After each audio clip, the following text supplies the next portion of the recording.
another episode of the Best Bets Show, presented by our fine sponsor at BetRivers, all made possible by the Field of 68. Maddie Naples recording live from the satellite location down here in the Panhandle. Kai and Jim are joining me per usual. Kai, you're fully adorned in three-man weave swag. The background is still intact with the frontward hat. Jim, well, you have made a very profound statement about the Mizzou Tigers. The second time this season we've seen that upside down. Tell us about the Mizzou Tigers situation, what you learned last night, anything else on your mind?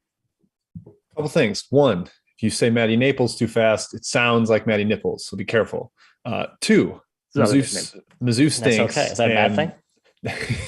The flag should have been upside down yesterday, and that was just I dropped the ball on that, to be quite honest. We got blown out by Arkansas, the rival in the SEC. Gross. Last night, Matt, I'm sorry to rub salt in the wound, but Texas Tech at home is unbelievable. They're up to number one in Ken Palm's home court advantage now. Yeah. They are a freaking juggernaut, dominated the second half. Kevin O'Banner has the best three-point shooting luck of, like, if it hits the rim, it goes in for him. It just bounces over soft in, touch, banks in a couple. Yeah, it's wild. But, man, that team is a juggernaut at home. Kai, I don't know if that's sustainable in March because they won't have home crowds, but we know that team travels well. The fans travel well. So we'll see how that works out for them in the tournament. They travel extremely well. It's impressive. Hey, let's talk Temple for our dude Harry in the chat. More so, dang SMU. We want you in the tournament.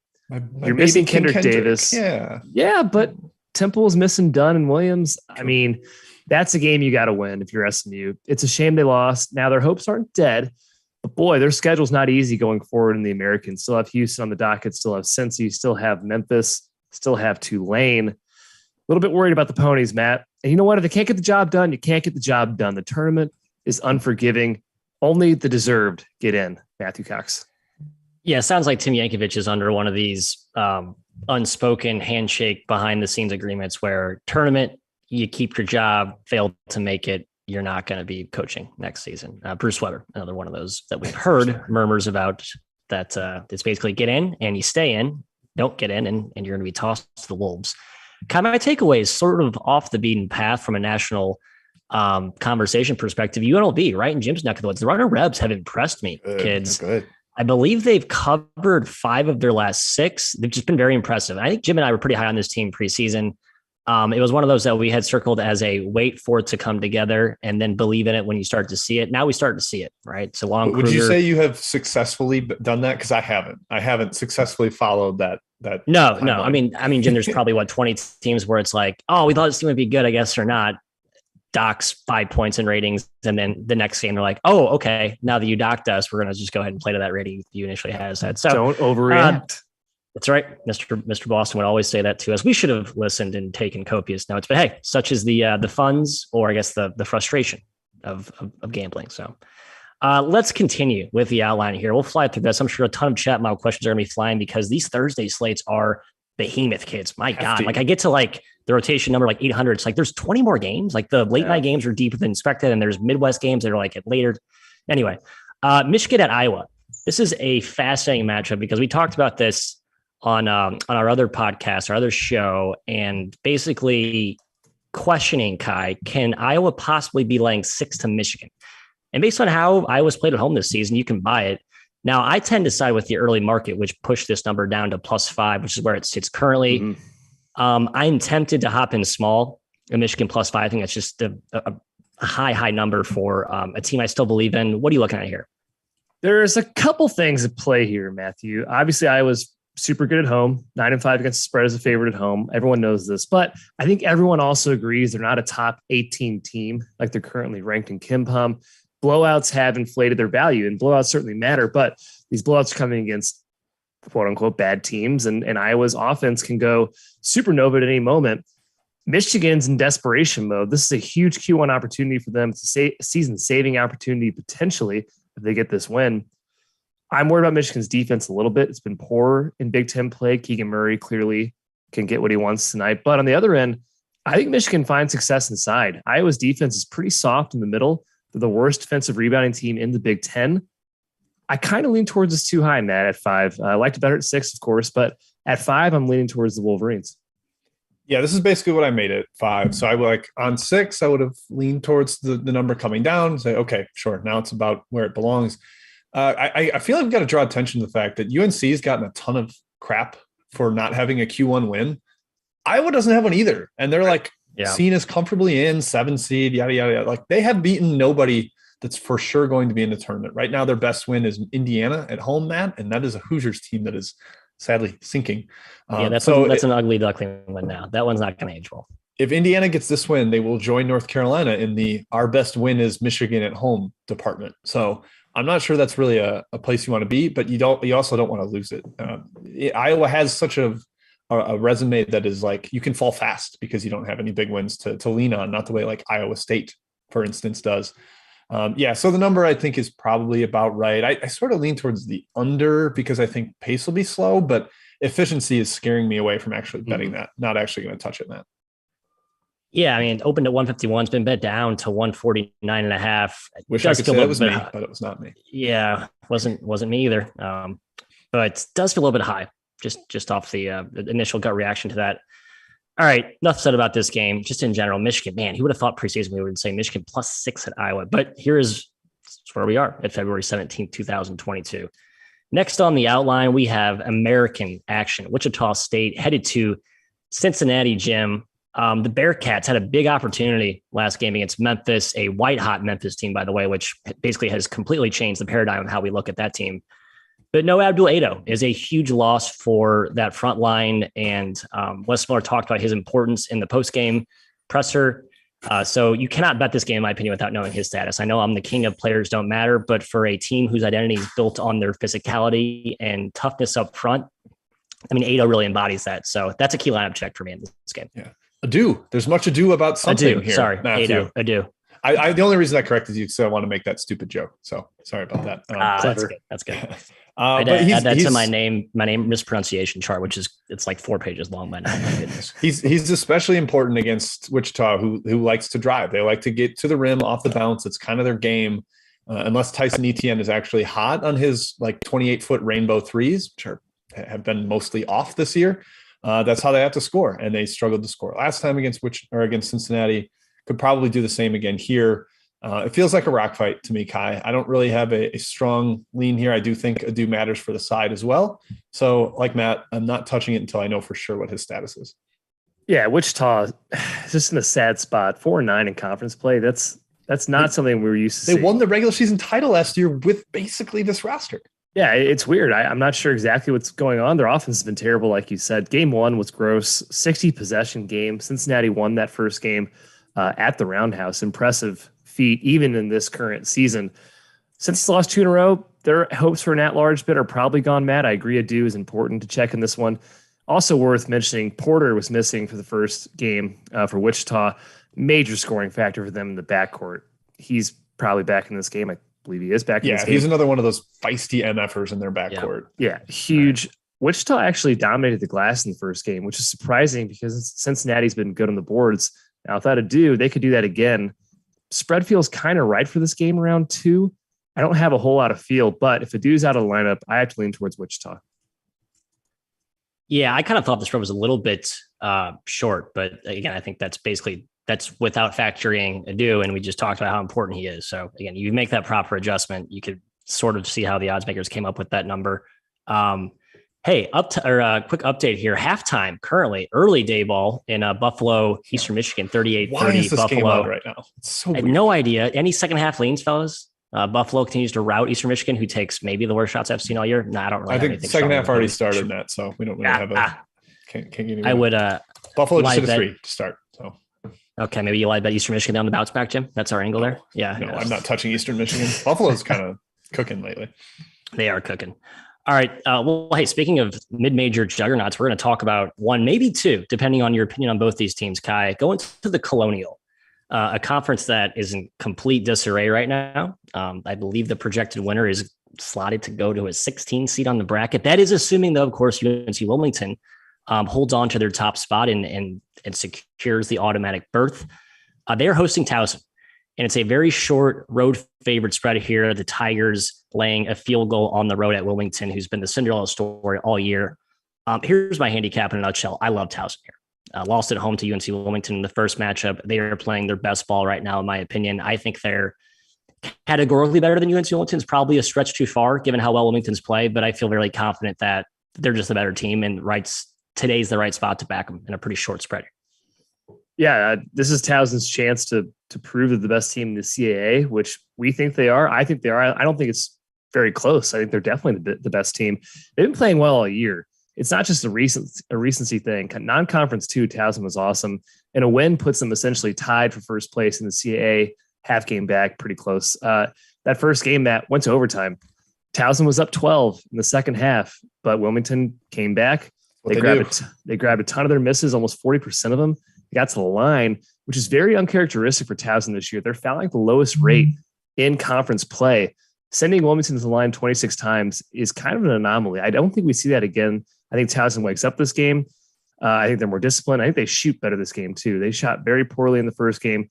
They have shooters on this team this year to go along with their glass crash attack. It's a complete team. I like Towson as well, Jim. Yeah, I'll do you guys one better. I love it more than you because it's a best bet for me. Towson -3 on the road. Yeah, I love the angle here of the team that's one game back of a team that's worse than them, and they've already lost to them. Like revenge, standings. I think matchup is great for them too. I think they should dominate the offensive glass. I'm all in on the Tigers today. I'm with you guys. I don't have a ton to add to what you said, just that it is my best bet. Go Towson. Yeah, I mean, Towson should probably be, maybe not. It's probably a reach. You could argue they're pretty damn close to being undefeated in the conference. Probably should be Drexel, first game of the conference season. Lost in OT to Wilmington earlier, as we mentioned, and then lost to Northeastern in like the all-time most desperate spot. Husky team that's far better than their record indicates. So this Towson team's legit. I hope they get in the tournament. I hope we see them seated properly, although I guess their resume isn't exactly stellar as it currently 12 sits. to 13 seed. Yeah, maybe 13 seed. Okay. Yeah, 13 maybe or 14. 12, yeah. Okay. Not going to be Yeah. 16 for sure. Wilmington's the team that's going to have some pretty steep hill decline if they get in, because they did nothing really in the non-con. It's been a tale of two seasons for them. Yep. All right, next game here. I was very friendly to our mid-major brethren, staying right in that neck of the woods. I can't believe San Francisco St. Mary's isn't pre-first chat mob break. I was stunned. I wanted to lead off with that post-chat mob break coming out, but I felt like I didn't do that either. I thought I'd put UCLA over, UCLA versus Washington State. I'm just such a sucker to the big money pockets of the power conferences, Jim. But hey, we're talking Florida Atlantic against North Texas. Florida Atlantic is hosting this game. If you had the plus 30,000 for Florida Atlantic making an outline for this show in the beginning of the season, you can cash that ticket now. But the Owls are good, Jimmy. Dusty May has the boys playing as well as maybe any team's ever played in FAU's history. I love this roster. I love the makeup.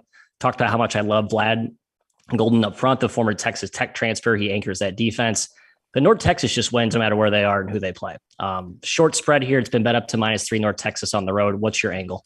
I would like Florida Atlantic to get their hands out of my pockets and stop robbing me, because that is what they have done for the past few weeks. I just didn't believe that this team was as good as it's been. They've been a fireball from deep, and they've covered a lot in a row. But North Texas takes away the 3-point line, Kai. They really force you into the mid-range. They make you take tough shots.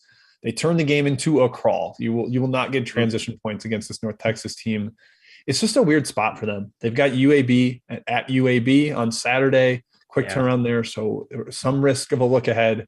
North Texas has a chance in an at-large bid. If they win out, they will add another Q1 win at UAB. This would likely be a Q2 game when all things are said and done. So there's a chance. They're 18-4 right now, so they have plenty to play for, including the regular season crown. I lean towards North Texas. I just think they're better, but I'm sick of FAU completely robbing me, so staying away. It feels like North Texas is one of those teams that's spot proof to me. They're so disciplined. They're so well coached. They're mid-major Virginia in a way. I don't really buy that when Virginia was good. and this is not a nobody team. This isn't a look ahead team. FAU's in first place in their division of Conference USA, or at least they're up there. And Jim, just to expand on your points, they are number one in 3-point attempt rate allowed in Conference USA. They run shooters off the line, and that's key against FAU, who has used their hot 3-point shooting to make this run they've made lately. Credit Dusty May for making a lot out of a little with that team. I mean, he certainly gets the most out of his talent, but North Texas is another animal. And Matt, to Jim's point as well, 9 games this year, 9 North Texas games have gone under 60 possessions. It's going to be a crawl. They're going to control the tempo. They're not a pace taker. They're a pacemaker. I lean towards North Texas here. Here's my counter. And I'm not a situational trends guy. I saw some people calling me out yesterday in the chat for citing a few of those, but I think they're relevant context. Here's one of them. 10-3 against the spread is FAU at home this season, covering by 8 points a game. They are 3-0 as a home underdog, covering by 9 points a game. So tough travel, I guess, coming to the east side of Florida to take on the Owls. I would be weary if you're laying the short spread with North Texas. That's all I'll say. And by the way, I'm not a North Texas hater. I just have had trouble believing that they're actually better than last season. You're a hater. That's kind of my angle with that. I'm not a hater. You're a hater. Tyler Perry is a monster, man. And I love Tyler Perry. That's why I'm like, the internal conflict is strong. It's just tough to believe this team's better than the team that beat Purdue last season, but they are playing to a higher level. And that's kind of the state of reality right now.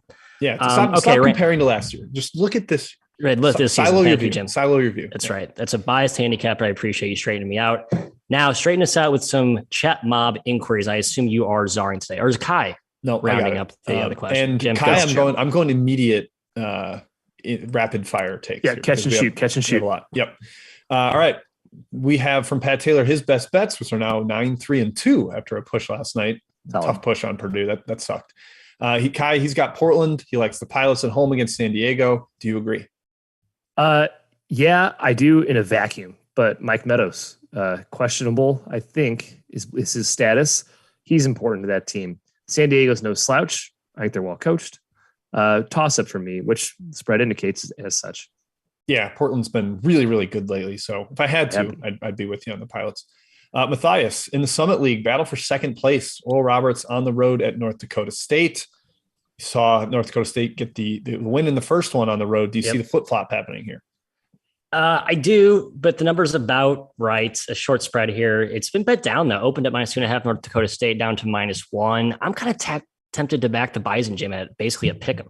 I think you are too. I know you're a Bison backer. Yeah, I backed him a lot this year, but I respect Oral Roberts too. And Lou File's been a freaking beast. Lou File's been a monster. Absolute revelation for that team. Now finally healthy. Yep. All right, Kai, a lot of questions about VMI at Samford from Tooch initially and a couple others reaching out on this one, both side and total. Do you have any sort of lean or take on this game? I missed what game you're talking about. Sorry. VMI at Samford. Pay attention to me. Come on, I'm needy. Samford has been a lot better lately, if you haven't noticed. Yes. Also, but I didn't realize I was looking through standings the other day. VMI is like third right now in the SoCon, third or fourth. The standings get pretty close after the top dogs. Two really good teams going at it here. I think -2 is a fair spread. I guess I would lean towards VMI. And if it was a flip flop, I'd probably lean towards Samford if they were a dog +2 on the road. Yeah, basically what I'm saying, Jim, is I got nothing. Lean towards VMI. Yeah, I lean towards the over. Last game had a ton of points. Tooch pointed that out as well. But there's been a couple rematches that have swung way back the other way. Like SLU St. Bonaventure went from under to over. Gonzaga Pepperdine last night went from 200 points to 145. So just got to be careful of that, I guess. And that's common. You can see odds makers inflate lines or deflate lines artificially because of the first matchup. And we'll see later in best bets. I'm falling trapped to one of those. I love both coaches. That's all I'm going to add here. I love both coaches. They will not be at their destinations for long. I assure you they will have better jobs in the next few years. We'll see. Matt, Pete K's best bet today, the one he loves most, Houston first half -7.5 against UCF. Do you agree with that, or do you have any other take on this game? Big one for Houston, who has lost 2 in a row. No, right. So you can anchor on that angle, like they're going to be angry and finally, against a team that they're probably categorically better than. But UCF's playing a little better. I also think this Houston depth thing is catching up to them. So I don't love it. I'm sorry. I will not give it my cosign. Well, I'm not going to fade you, but I'm not going to. First half though is better angle if you're concerned about depth. That's true. That's a good point. That's very fair. And they have been an awesome team to start games. Numbers prove it. Kai from Jess. Well, actually, I'll just take this one. Jess Whalen, his best bet. Penn State, Minnesota. I'm with you. The under. We are on the same page here. I believe he got 128. I'm seeing 127.5 for BetRivers. So that's what I will take. Early tip. Both teams playing their second game this week already. Both teams are slow. Neither team has a lot of depth. I think we're seeing under 60 possessions for this game. I like the under quite a bit. Kai from Matt Akers in the Big Sky. Montana State at Eastern Washington. Danny Sprinkle and his boys have been rolling. They've won 16 of 17. Holy cow, they're atop the league. Are they able to go on the road to a tough environment and win at Eastern Washington? I love Danny Sprinkle. Fantastic coach. I love this Montana State team. Jabril Bello is a stud. I lean their way here. I haven't been totally convinced on Eastern Washington all season. The Riley's done a great job. I'm in on Ewash. I want to be on the record there. Sorry. Riley's done a great job as coach, but there's not a lot of talent on the roster. They're out kicking their coverage a little bit here. And I think Montana State's a legitimately good team. So short spread, lean towards the Bobcats. Yeah, Eastern Washington lost, I think, maybe all 5 starters, and their the fan forums in the Big Sky were like, this team's going to be awful. And I picked them middle of the pack, and I got raked over the coals for it. They're fine. Decent program. Right. Good coach. Yep. Yeah. Good job, Jim. Hey, thanks. Matt, another total we're looking at here on a second game rematch, Eastern Illinois and Belmont. They were asked, Pound It Live asked about the over here. The total is down from last game. What do you think? Yeah, first one went over. I believe we were all on that, and it was very much on pace until Eastern Illinois did their thing where they just forget to score points for like an 8-minute span. I think it still got there, and Belmont did the heavy lifting. Eastern Illinois is now scoring some points now. They're actually like a competent basketball team. Don't look now, but they've, I think, won 3 of their last 5. They're actually covering games, making second half runs, scoring points in the second half. 3 of the last 7. Is that what it is? Last 7? Oh, okay.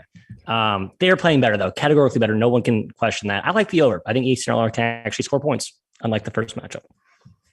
Kai from Graham. We'll do 3 more, I guess, and we'll get back to the outline. From Graham Haynes, UMKC at North Dakota. This one, I got an eyebrow raise when I saw the spread initially. I just think UMKC is better, and this felt pretty short. What do you think? I think UMKC is a lot better. Yeah, and they're playing faster too, so possession count's going to go up. They have a chance to win this game by double digits. I lean towards the Roos. Agreed. All right, 2 from out west. Matt, you get one from your favorite Big West. The Beach Darlings, the Beach Boys, atop the league, headed to Cal State Northridge, who has been a massive disappointment this year. Anything for you on this one? No, I definitely not backing Northridge against our Beach Boys. I do think it's a little bit high. Northridge has showed they've played competitive basketball for stretches. They've been a little better lately. I'm not going to say they're good, but they have been. They're no longer in the downward trajectory. And Beanback is a huge boon to that offense. Basically, had no ball or no shot making, no ball creation at the point of attack. So all that said, stay away from me. Yeah, I don't want to back CSUN against the cover juggernaut. Kai, in the West Coast Conference, Santa Clara, who is good, headed to Loyola Marymount, who has seemingly not been good. Maybe a battle of number versus perception here. Yeah. Yeah. Speaking of teams that are sucking with almost the same roster, LMU, Marcuson, the 7-3 guy, I guess he was important, but they've been terrible, like terrible. And we've heard opinions from coaches that, they're just really bad. Like they're Portland's better, et cetera. Santa Clara -5 feels a bit high, but it's clearly a game of the haves and have-nots in this one. So I do lean towards the Broncos. Yeah, I think Santa Clara smacks them, to be quite honest. Okay, let's go back to the outline, Matt. I'll kick it back to you, and I'll continue collecting chat questions. All right, we're going to Pac-12 country. We'll get to that other WCC showdown here shortly. So I apologize for those excited to talk St. Mary's, San Francisco. But we're going to talk Bruins versus the Wazoo, as I so endearingly call them. The Cougars are headed to Westwood. The big story here for me has been UCLA's struggles enduring a key injury with Johnny Juzang, not playing 100% right now. And I think their offense has really stagnated without his dynamic shot making. It's basically been reverted back to the old UCLA of like 2020, when it was just more methodical motion. You play inside through Riley and Chris Smith, and then Tiger Campbell kind of picks his spots at the point, and then you have the other wings chipping in by committee. But they don't have like that top gear that they had without Juzang at his best. And I think all that sets up for a great spot for Washington State, which they're catching. I think they got bet down a little bit, but the current spread is. I got bet up. Got bet up. Oh, back up. Okay. I think 9.5, 10 is a little too much. I think this should be closer to a touchdown. I would be looking at taking the Cougars here. I mean, UCLA is stumbling a bit for sure. Lost 3 or 4. They might be banged up, Matt. I don't know. Everyone played last game. It's hard to say who's banged up, who's not. It feels like everyone's banged up. Everyone's hurt this time of year. That's what you got. It's all the hockey guys. Everyone's hurt this time of year. Wazoo blew their chance for an at-large revival with that 3-game stretch. They have 0 wins against a Kim Pom top 90 team. Top 90, 0 wins. That's awful. And they're inflated, man. They're not the 43rd best team in the country. Sure, they have size to battle UCLA, but the Bruins are too poised. They're too good with the ball to be deterred by what's been a really good defensive team in the Cougars. I'm scared to touch UCLA because of those banged up players, Matthew. But I agree with the line move, pushing it up a little bit higher. I think it's very funny that Washington State is one spot ahead of Providence. When Washington State at Ken Pound, that is, Wazoo has no chance of making the tournament, and Providence is like a 3 seed, and they're basically equal in predictive metrics. That'd be a pick'em game on a neutral. Yeah, that's nuts. If this was like 11, I'd probably take Wazoo. I think they can be feisty here, but it's just not quite high enough for me to back it. Numbers good enough where I'm not going to try to take a side here. Maybe Jaquez is healthier after 3 days off. Get his ankles iced up. That could be beneficial for the Bruins. Agree. And yeah, I mean, I probably short-sighted the fact that Washington State's lost 3 in a row, but I thought they were really competitive against Arizona for a lot of that game. The Oregon game was obviously very competitive, lost by 3 at the pit. I'm not going to make excuses. They were down 9 with 40 seconds. Should not have lost by 3. Oh, yeah, sorry. That was a bogus cover. I apologize. You guys should have had winners in that one. And Arizona State, I guess, didn't look that great either. Fine, Kai, you win that battle. Kai 1, Matt 0. Washington State. Sorry, regardless of my terrible take there, too. I think they're a feisty dog. Data rate on the road in Westwood. Trust me. You'll probably hit. Just like I said, trust me last night with Baylor. Yeah, right. All right, now we're going to the game of the night, in my opinion. I'm sorry. Biases aside, I'm really excited to see this game. 2 of the best coaches in the country out west, the mentor versus mentee, St. Mary's headed across the bay to San Francisco. San Francisco, Jim, headed across the bay to St. Mary's. The first matchup, wild comeback by the Gales. The Dons thought they had them buried, but they rose from the dead. Those Gales are feisty. They are cockroaches in their own right. They defend. Both teams have awesome size. I mean, we can chop this matchup up a million different ways. What's your ultimate take on this one? I think San Francisco is a more desperate team. St. Mary's coming off the Gonzaga game is tough. That's not really an ideal spot for them.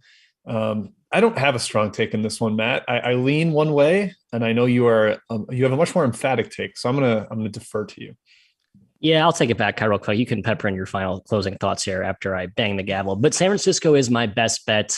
I just think that this is the one time where you can get San Francisco at a fair price. I think they've been a little bit inflated in the market recently, just given some of their results. I also think St. Mary's has been a little bit overpriced too, and I love both teams. So you're kind of pitting those two in a matchup against each other. The first game closed -2 on the road. Now it's -3 back the other way. And I think given the fact that St. Mary's won that first one on top of it with the desperation angle that Jim mentioned, I don't think that 5 points swing is justified. So it's more of a pure handicapping look at this one for me, Kai.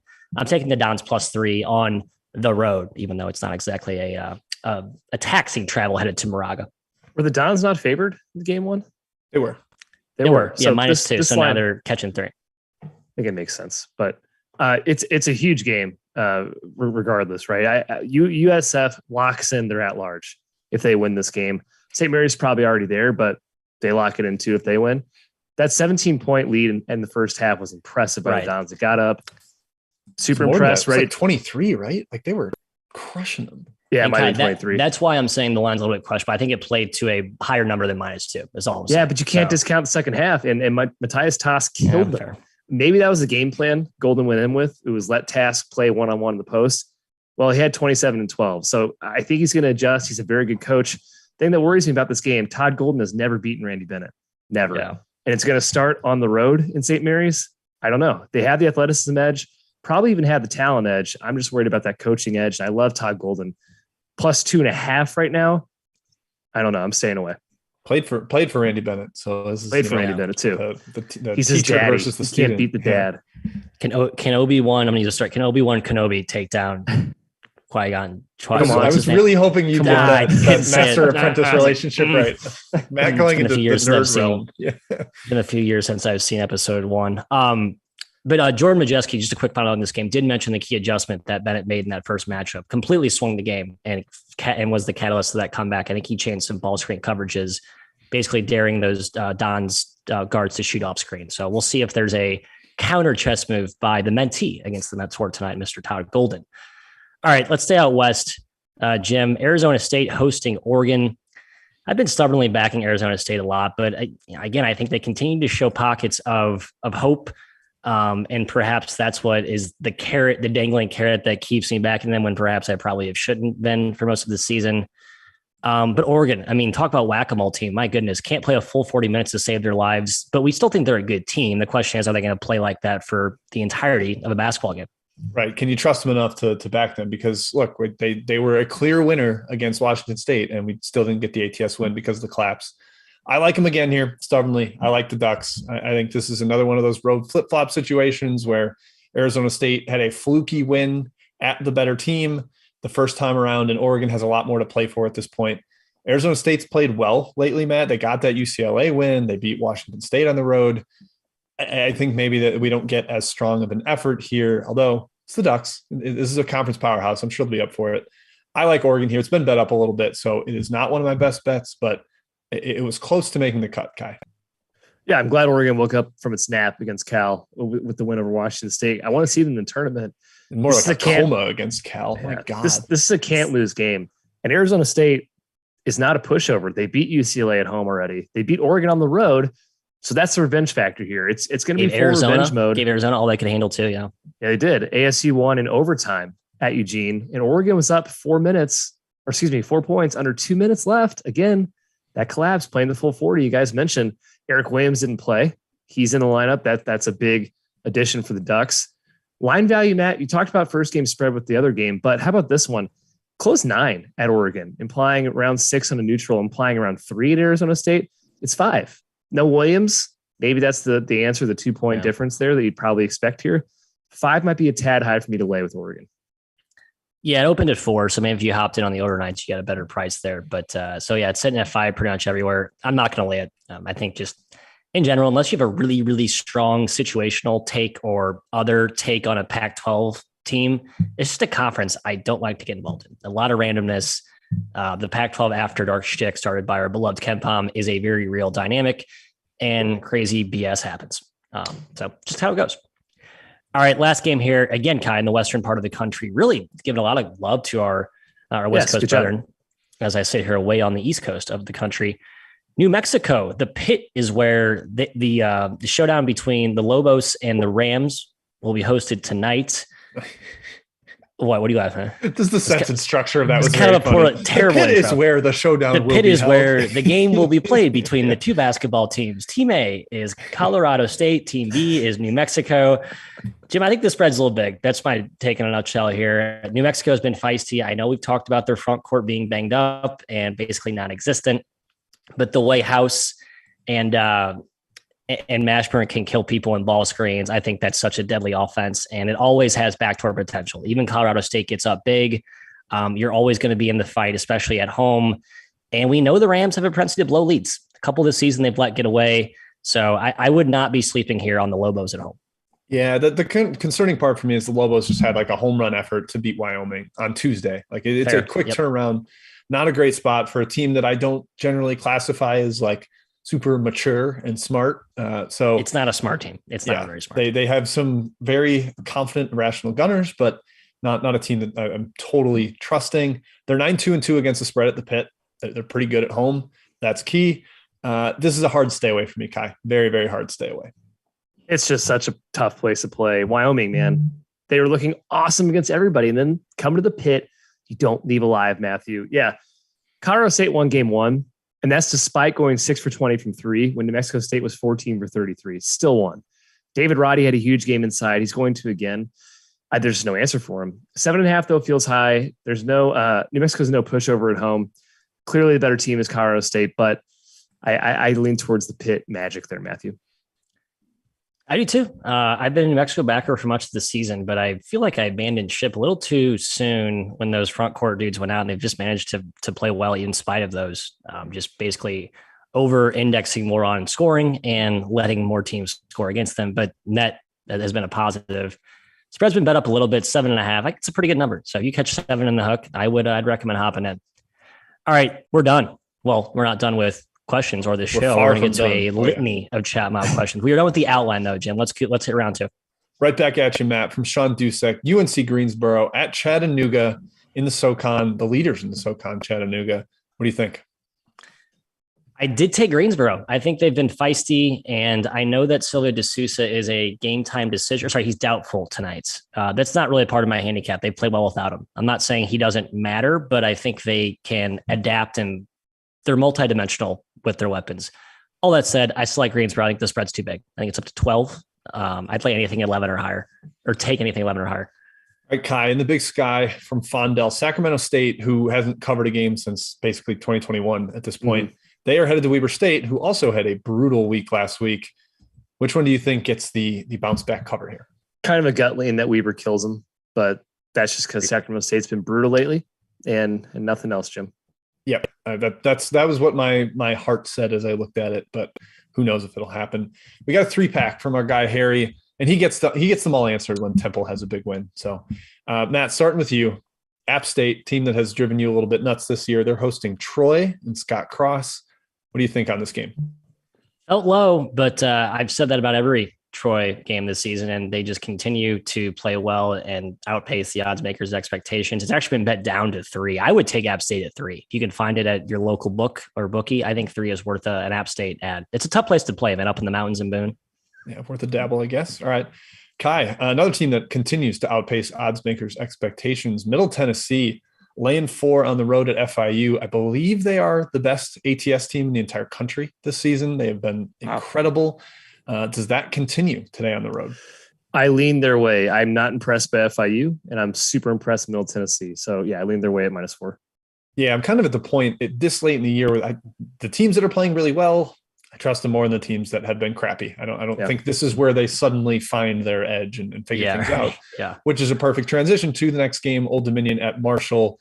Harry's last question. Marshall's bad. I don't think they are going to figure things out at all. Tavion Kinsey's still figuring out his injury situation. I think ODU is actually somewhat upward trajectory right now. So I would take the Monarchs there. Marshall's been bet up. Sharps keep bet Marshall. I was one of them for a little bit, but then I pulled the plug from that train. They just beat UTEP on the road.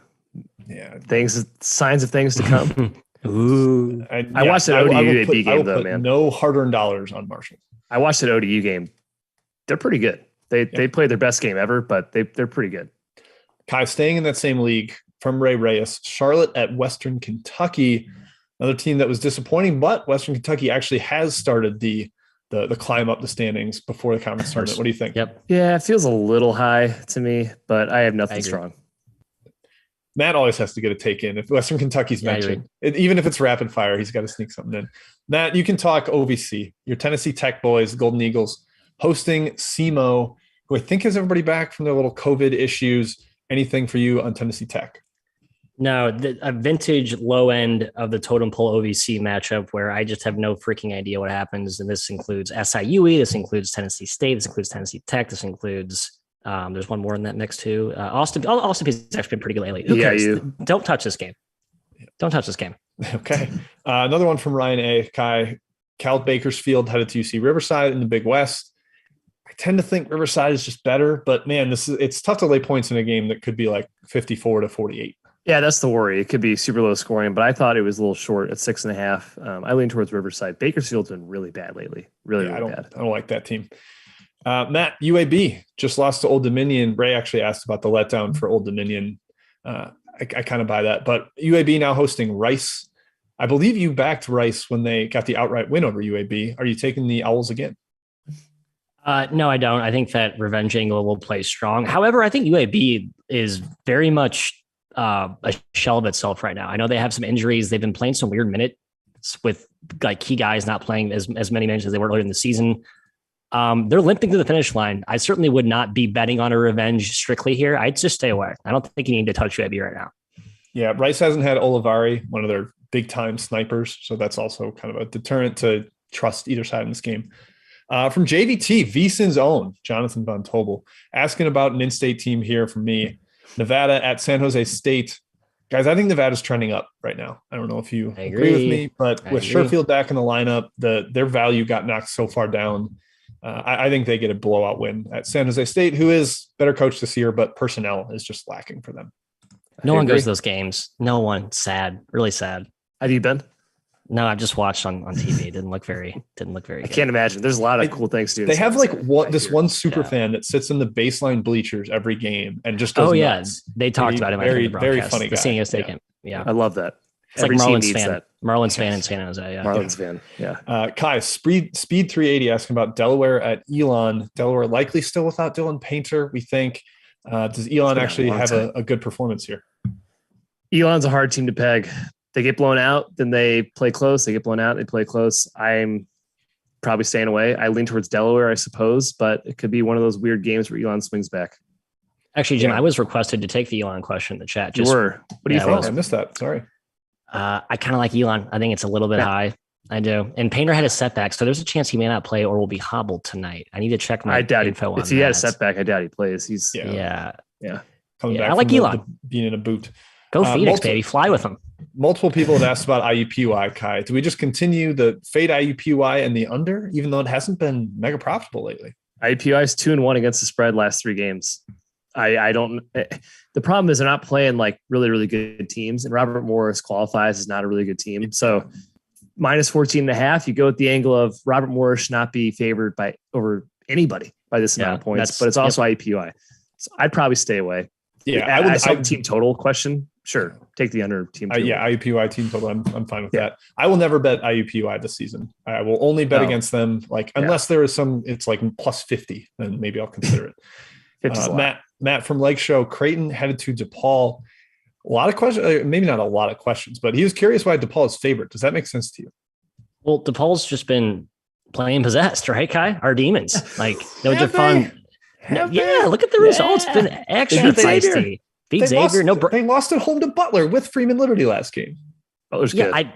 Butler's good though, Jim. Without Hodges? Good. Sorry. Good. That was Hodges and NZ? Come on. DePaul will always be DePaul. When you expect things from them, they will let you down. When you forget about them, it's like, oh, look at DePaul over there trying to act like they matter, but they don't. So all that is to say, this is the biggest of stayaways, especially when you factor in a Creighton team. Again, young, erratic, unpredictable. Don't bet this game. Maybe live bet it, but don't pre-flop bet this. I lean DePaul. DePaul's over on the side, like juggling. And as soon as you start to pay attention, like, whoa, that's cool. They drop everything. Like, that's what happens. Good analogy. Yeah. All right. Kai from Lante S. Longwood and High Point. Quick rematch between these two. They just played. High Point first game with Tubby Smith officially stepping down. Yeah. I don't actually think that affects them because he hasn't been on the bench recently. Yeah, I don't know how that affects them. I don't know if they get up for GG or not. The key thing for Longwood, they got Hill and Leslie in back last game. So I'd probably lean towards Longwood. But High Point's home court advantage this year, I think, I'm with you, Kai. Very, very, very High good. Point at home. High Point at home. I'm with you. Their ATS record's been awesome. I forget exactly what it is, but it's good. Matt from the CAA, from Matt Arch, JMU at Charleston. I don't have a read on JMU right now. I feel like I'm guessing every time I look at them. So hopefully you have something more than that. No, I'm still guessing too. I'd argue that the Charleston matchup is one of the more favorable ones they'll find in the CAA, given how little of a front court presence they have and how depleted they are defensively at this point. So if there's a time to back them, I'd say maybe today's the day. But at this point, they haven't been the same since that COVID pause. 6 feels too short. I feel like I should be catching 7 or a little higher. I lean towards Virginia. Okay. Kai from Ken Ray, another one out west that we haven't hit on the outline. Washington at USC. Trojans coming off the big crosstown rivalry win against UCLA. Huskies are actually feisty. They're up there in like top half of the Pac-12. Anything for you on that game? I think it's a little too high. I don't think USC is super impressive this year, and double digits for a Washington team that's been okay. I lean towards the Huskies. Yeah, that was my gut thought as well. Matt, staying in the Pac-12, the Paris loves the Utah Stanford over. That's his best bet in the chat. Do you agree with that, or do you have anything on the side between the Utes and the Cardinal? It's been bet up to 142.5. The spread's been bet down from Stanford -5 to Stanford -4. I agree with the side money. I don't really have a strong total take here. I've just maybe stubbornly on Utah all season, maybe too stubborn when they had injury issues. Now they're playing a little bit better. But Stanford's been awesome at home. It's a team you don't really think is like a good home court because it's in, I don't know, an easy to get to place and they have no fans there, but they've been much better at home. So maybe I should be respecting that more than I am giving credit for currently. I saw VSiN's own Greg Peterson razzing Utah for not being able to finish or to close, and they are 1-12 in games decided by 6 or less this year. 1-12. That makes don't win close games. You're worried if they collapse down the stretch and give up a few free throws late and they lose by 5. I'm scared. I'm not touching that one. Kai, Montana, Idaho from Ryan Abramowitz. We got 3 more games here. We're almost there, almost to the finish line. What do you think about the Grizz going on the road to the Vandals?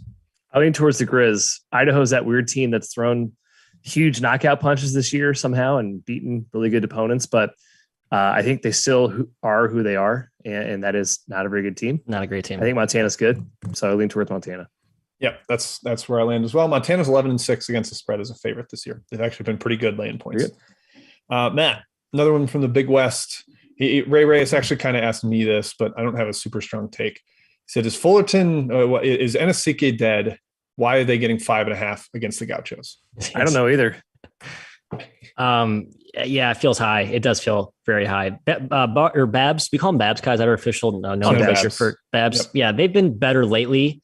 And certainly a team that was underachieving early in the season. So they have a right to improve here pretty quickly late. All that said, I agree. Fullerton's done nothing but impress me this year for the exception of a few duds. I would lean Fullerton with the number. I would too. And I don't know if Sani's back for UCSB yet. He rolled an ankle at Hawaii and he's still been out. He's been out, but I don't know. All right. Last one, Kai. Taylor Bergfeld asked if he's crazy for liking St. Thomas on the road at South Dakota. I won't call him crazy, but St. Thomas hasn't covered a game in a long time.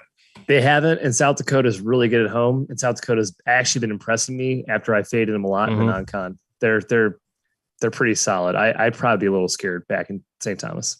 Yeah, St. Thomas hasn't covered since January 1st. They have 1, 2, 3, 4, 5, 6, 7, 8, 9, 10 straight non-covers. I faded them almost every game. Where was that? Almost every game I faded them. So annoying. Jim, I think Senny is still out, but we should definitely mention how good Jay Mitchell's been. The freshman has been a star, and the fans love him in the forums. So, yes, I've been lurking on some Santa Barbara forums, and they love Jay Mitchell. Attaboy. All right, let's go over to best bets. Kai, I believe you're leading us off with an old reliable. Yeah, well, Jim, I hope it's an old reliable. It's Austin Peay again on the under. They're playing Murray State. I've taken this a few times now on the show. 12 straight unders now for Austin Peay. They keep on hitting under. Now, what I hinted at earlier in the show, the total is about 5 or 6 points lower than the closing line of last game. That's usually a red flag and usually not a great bet to hit the under again. However, game one played 61 possessions. There's no reason to expect to play as much faster than that. There's no chance Austin Peay is looking to run in this game. I think Murray's fine with kind of just like walking the ball up and down the floor, whatever. We're going to win this game. So P Murray under 130.5. Because I didn't realize Murray's in the top 25 at KenPom. They're 2019 Wofford levels at this point. Jim, that is our second discussion point on our podcast today. Literally a comparison between this team and Wofford. That was very prophetic of you. Yeah. Wow. I did not know that was coming. So looking forward to that. All right, Matt, your best bet is/was? San Francisco. The Dons secure their NCAA at-large berth today with a big win at Moraga. Go Dons. +3. A little sprinkle on the money line there. Get some extra. Yeah, juice. sure. A little extra some. And my best bets were the Penn State, Minnesota under 127.5 and Towson -3 on the road at UNC Wilmington. Explained those earlier, so I won't belabor them. That's it. That's our best bets. Matt, close us out. Well, that's all we got. It's Thursday, kids. So thank you for tuning in this week. If you have, we are off tomorrow per usual, but back on Saturday. That's a 11:15 Eastern start time. Is that correct? Am I getting my time zones right? I'm on Eastern time, so I got to reorient myself for thank you. Yeah, basic math's always a challenge for us. Again, folks, take tomorrow off, but come back and join us bright and early, depending on where you reside Saturday morning. Thank you again to our fine sponsor, BetRivers. Do not go anywhere before you smash the like and subscribe buttons, please, and thank you. Until Saturday. Good luck.